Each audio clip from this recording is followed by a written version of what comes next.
Assalamualaikum warahmatullahi wabarakatuh. Shalom, Om Swastiastu, Namo Buddhaya, Salam Kebajikan.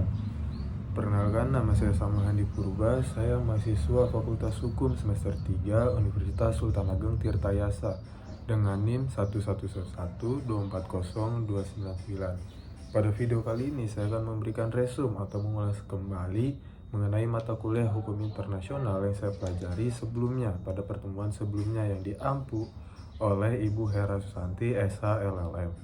Pada pertemuan sebelumnya, saya mengetahui bahwa hukum internasional itu memiliki sifat koordinatif, di mana koordinatif di sini memiliki arti bahwa setiap negara memiliki kedudukan yang sederajat atau setingkat dalam setiap hukum-hukum yang ada di internasional, di mana tidak adanya suatu negara otoriter atau penguasa yang menjadi diktator atau mengendalikan hukum tersebut. Semua negara memiliki tingkatan yang sama. Jadi koordinatif di sini memiliki artian tidak adanya penguasa, di mana suatu negara yang penguasa dan negara yang berkembang yang sudah dan juga maju itu memiliki kedudukan yang sama. Lalu ada juga jenis hukum, yaitu hukum subkoordinatif, di mana ini adalah setiap negara memiliki sifatnya sendiri. Sebagai contoh, Indonesia memiliki sifat hukum yang subkoordinatif, di mana ada satu pemerintah yang mengendalikan suatu hukum tersebut dan setiap warga negaranya harus menaati, mau tidak mau harus menaati, karena adanya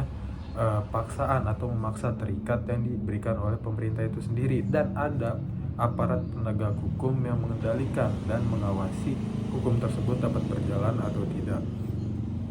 Lalu pada pertemuan sebelumnya saya juga mengetahui bahwa ada dua ahli atau dua tokoh yang mengatakan bahwa hukum internasional adalah hukum yang tidak pasti atau tidak sesungguhnya, dan ada juga tokoh yang mengatakan bahwa hukum internasional adalah hukum yang sesungguhnya. Tokoh yang mengatakan bahwa hukum internasional adalah hukum yang sesungguhnya itu adalah Oppenheim, di mana beliau menyebutkan bahwa hukum internasional itu mengandung 3 unsur yang memenuhi syarat untuk menyebutkan bahwa hukum internasional adalah hukum sesungguhnya.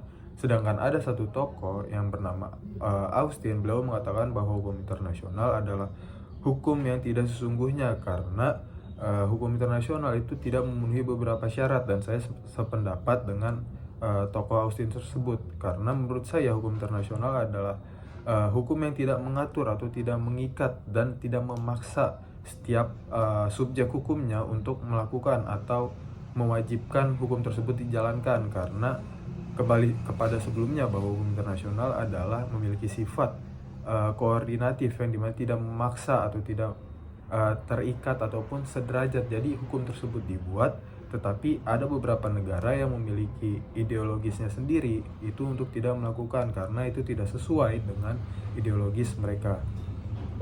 Pada pertemuan sebelumnya juga saya dapat mengetahui bahwa perjanjian dan konvensi itu dapat dilakukan dengan mudah, bisa secara langsung baik satu negara dengan negara lainnya, ataupun menyelesaikan konflik dengan membuat perjanjian atau konvensi melalui PBB. Tetapi PBB di sini bukan sebagai pengatur atau otoriter dan menguasai konflik atau sengketa yang terjadi antara negara tersebut, melainkan hanya sebagai jembatan atau menjadi mediator bagi negara-negara yang mengalami konflik. Dan PBB di sini juga tidak bisa melakukan intervensi atau ikut campur terhadap keputusan itu, melainkan dia mencari jalan tengah terhadap satu negara dengan satu negara yang lainnya yang memiliki ideologis atau pendirian berbeda-beda. Jadi PBB di sini bukan otoriter atau mengatur secara paksa untuk setiap negara melakukan apa yang PBB ini tentukan. Sekian materi yang saya dapatkan melalui pertemuan sebelumnya, MK sebelumnya mengenai hukum internasional. Terima kasih.